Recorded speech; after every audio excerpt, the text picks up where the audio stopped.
నమస్తే, good morning. ఈరోజు వార్తల్లోని ముఖ్య అంశాలు. దద్దరిల్లిన ఢిల్లీ, ప్రధాని ఇంటి ముందు రాహుల్ ధర్నా, అరెస్ట్. కాంగ్రెస్ చీఫ్ ఖర్గేతో పాటు ఎంపీలు, నేతల బైఠాయింపు, చేతులకు తాళ్లు కట్టుకొని 3 గంటల పాటు ఆందోళన. Kerala CM Satheesan, Karnataka CM DK Shivakumar హాజరు. కేంద్ర మంత్రి ధర్మేంద్ర ప్రధాన్ను బర్తరఫ్ చేయాల్సిందే. ప్రధాని మోదీ అండ్ హోంమంత్రి షా రిజైన్ చేయాలని డిమాండ్. కాంగ్రెస్ నేతలతో కేంద్ర మంత్రి జితేంద్ర సింగ్ చర్చలు. రాత్రంతా ధర్నా కొనసాగిస్తానన్న రాహుల్ అరెస్టు చేసిన పోలీసులు. ఇది విద్యార్థులపై కాదు, ప్రతి కుటుంబంపై జరిగిన దాడి. రాహుల్, మోదీ ఈసారి మౌనంతో తప్పించుకోలేరు. దేశ విద్యా వ్యవస్థను ఆర్ఎస్ఎస్ చేతుల్లోకి తీసుకుందని ఫైర్. ఇక్కడ వాస్తవానికి చూడండి, రెండో రోజు కూడా ఇక్కడ అదే పట్టు. ప్రతిపక్షాల ఆందోళనతో స్తంభించిన పార్లమెంటు. నీట్ పేపర్ లీక్, పోలీసుల లాఠీ చార్జ్పై చర్చకు డిమాండ్. విద్యార్థులపై జరిగిన క్రూరత్వంపై సమగ్ర చర్చ జరగాలని నినాదాలు. నిరసనలతో దద్దరిల్లిన లోక్సభ అండ్ రాజ్యసభ. ఇక్కడ ఏం జరుగుతున్నది? నీట్ పేపర్ లీక్ అయింది. నీట్ పేపర్ లీక్ అయితే రీ ఎగ్జామ్ పెట్టినాము అని చెప్తున్నాడు. కొంతమంది విద్యార్థుల భవిష్యత్తుతోని చెలగాటమాడారు. 707 మార్కులు వస్తుంది, వచ్చేది ఉండే ఎగ్జామ్ రాయంగానే కీ ఉంటుంది, కీ రిలీజ్ చేస్తారు. కీ రిలీజ్ చేస్తే ఏంటంటే ఎవరికి ఎన్ని మార్కులు వచ్చినాయి అనేది దాని ద్వారా తెలిసిపోతుంది. అయితే ఒకరికి 707 మార్కులు, 720కి అరే నాకు 707 మార్కులు వస్తున్నాయి కానీ సంతోషంగా ఉంటే ఆ పిల్లగానికి 267 మార్కులకు క్లోజ్ చేసేసారు. దాన్ని కూడా రాసిన పేపర్ను కూడా ఓఎంఆర్ షీట్ ఆగం చేసిరు. ఇంకొక అమ్మాయి 606 మార్కులకు, ఆ అమ్మాయికి 167 మార్కులే వచ్చినాయి. కీ చూసుకున్న వాళ్ళ పరిస్థితి అంటే ఇంత ఘోరం జరిగింది. దీని మీద మరి చర్యలు ఏం తీసుకోవాలంటే అప్పుడు ఒక కమిటీని వేసిర్రు, విచారణ జరిపి చర్యలు తీసుకుంటామని చెప్పారు. మళ్ళీ రీ ఎగ్జామ్ కూడా అయిపోయింది. రీ ఎగ్జామ్ అయిపోయింది, రిజల్ట్స్ వచ్చినాయి, వాళ్ళ మీద చర్యలు లేవు.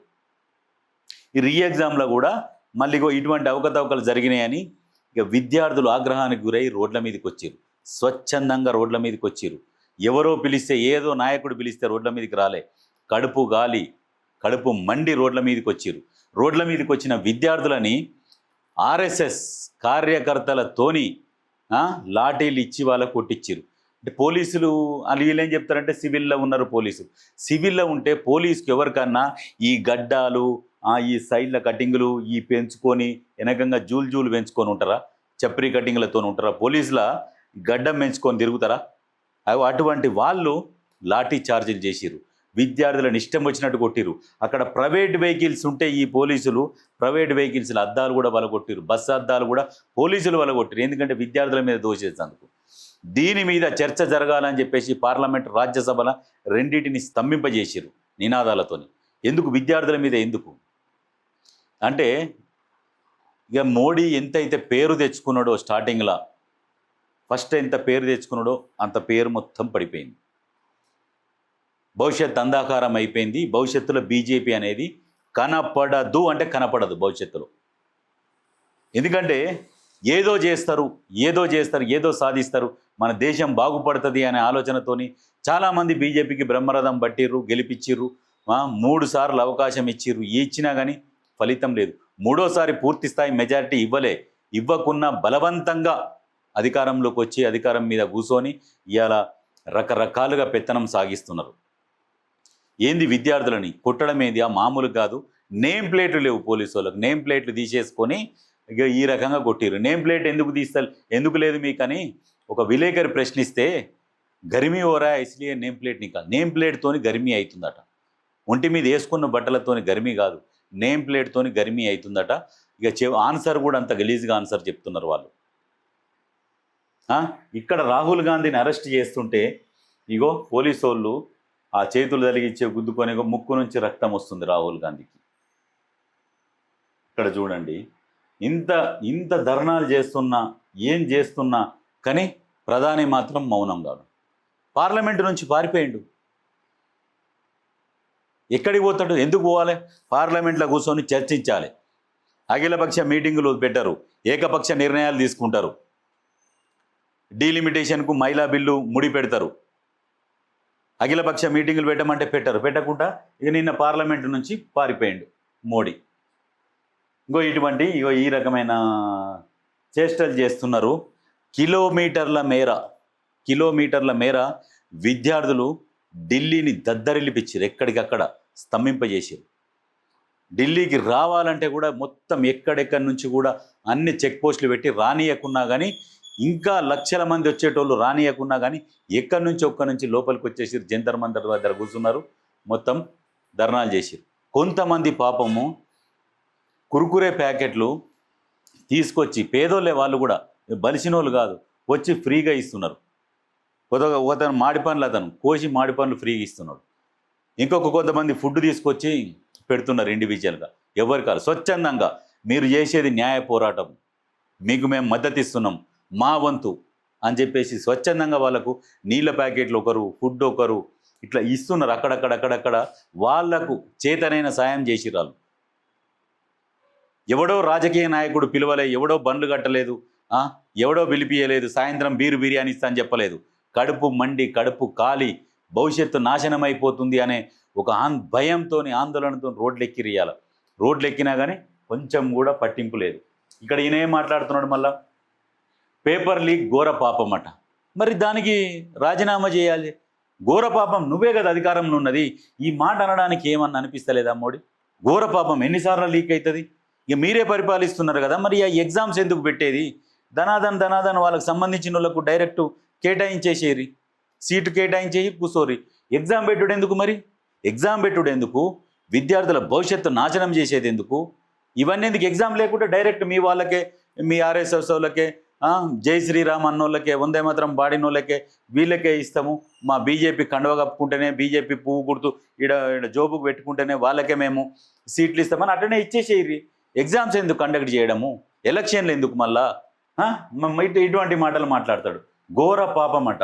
ఏమంటుండు? ప్రకటబందీగా పరీక్షా విధానం రూపొందించడం జాతీయ బాధ్యత ప్రధాని మోదీ. ఆల్రెడీ ఒకసారి లీక్ అయింది.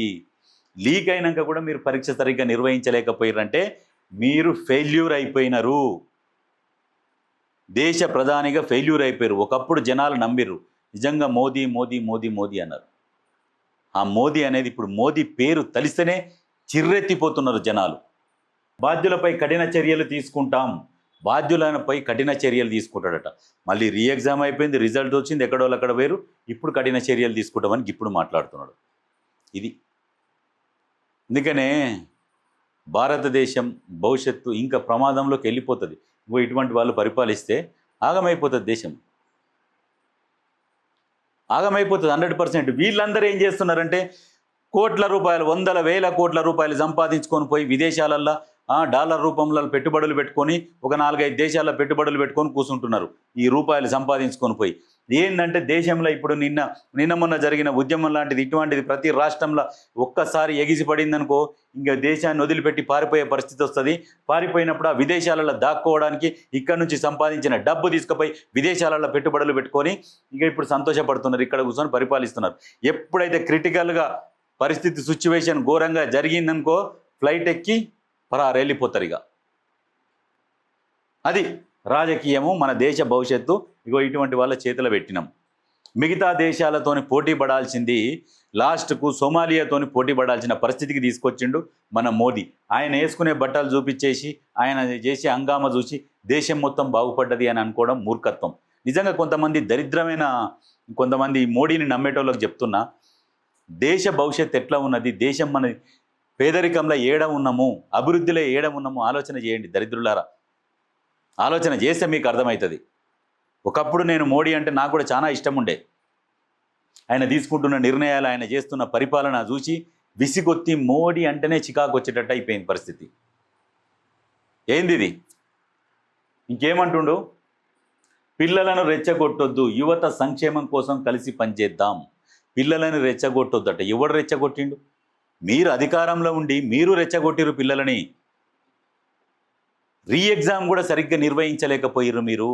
అటువంటి వాళ్ళు బాధ్యత నుంచి తప్పుకోండి అని చెప్పేసి రోడ్లు ఎక్కిరు. రిజైన్ చేయమను. ఆ విద్యాశాఖ మంత్రిని రిజైన్ చేపి ఇచ్చేంత దమ్ము లేదు. ఎందుకు చేపిస్తలేరు? అది లేదు. రెచ్చగొట్టొద్దట. పిల్లలని రెచ్చగొట్టొద్దు, పిల్లలని ఏమనొద్దు. కానీ లాఠీలు ఇరిగేదాకా, నడుములు ఇరిగేదాకా కొట్టాలి, తలలు వలిగేదాకా కొట్టాలి, ముక్కులు వలిగేదాకా కొట్టాలి, నేమ్ ప్లేట్లు తీసేసుకొని తోముర్రి, మాస్కులు కట్టుకొని రండి, ఆర్ఎస్ఎస్ కార్యకర్తలు మీకు కూడా లాఠీలు ఇస్తాం తీసుకోరి, ఎవరెవరైతే ధర్నాలు చేస్తారో వాళ్ళని ఇరగజంపుర్రి అని చెప్పేసి ఆదేశాలు జారీ చేయడం. మరి వాళ్ళు ఎవరాళ్ళు? నేమ్ ప్లేట్ లేకుండా వచ్చిన వాళ్ళు ఎవరు? పోలీసు వాళ్ళు అయితే స్వచ్ఛందంగా నేమ్ ప్లేట్ ఉండాలి, వాళ్ళ బ్యాచ్ నెంబర్ ఉండాలి, అన్నీ ఉండాలి కదా. ఇవన్నీ లేకుండా వచ్చి పిల్లల మీద దాడులేంది ఇవన్నీ? షేమ్ కదా మోడీ గారు? చాలా షేమ్. ప్రపంచ దేశాలలో ఉన్నోళ్ళు కూడా అడుగుతున్నారు, ఏం జరుగుతున్నది భారత్లో, విద్యార్థులు ఎందుకు ఆందోళన చేస్తున్నారు? ప్రపంచ దేశాలన్నీ ప్రశ్నిస్తున్నాయి. నువ్వు దేశాలన్నీ తిరిగి వస్తుంటావు కదా, లక్షల రూపాయల బట్టలు వేసుకొని, లక్షల రూపాయల ఫుడ్ తినుకుంటా, ఒక్కొక్క రోజు 50 లక్షలు ఖర్చు పెట్టుకుంటా పర్ డేకు. ఏది? నీ ఫుడ్కే, నీ ఫుడ్కు, నీ డ్రెస్సింగ్కు, దీనికోసమే. ఇక నీ విదేశీ టూర్లు అయితే కోట్ల రూపాయలలోనే ఉంటుంది. విదేశీయులు ప్రశ్నిస్తున్నారు ఏం జరుగుతుంది భారత్లో అని. ఇలా మీ మీడియాను పెట్టుకొని మేనేజ్ చేస్తున్నావు. సోషల్ మీడియా నిద్రపోతలేదు, నిత్యం నిన్ను ప్రశ్నిస్తూనే ఉన్నది. నీ పాపం పండింది, అయిపోయింది. నీతోనే బీజేపీ అంతమైపోయింది. ఇది గుర్తుపెట్టుకోరు. ఏందది? ఒక్కరొక్కరు మామూలుగా కాదు. ఒక ప్రతిపక్ష నాయకుడిని ట్రీట్ చేసే పద్ధతి ఇదా? మీ పోలీసులకు ఆదేశాలు జారీ చేయకపోతే ఈ రకంగా ఈడ్చుకపోతారా?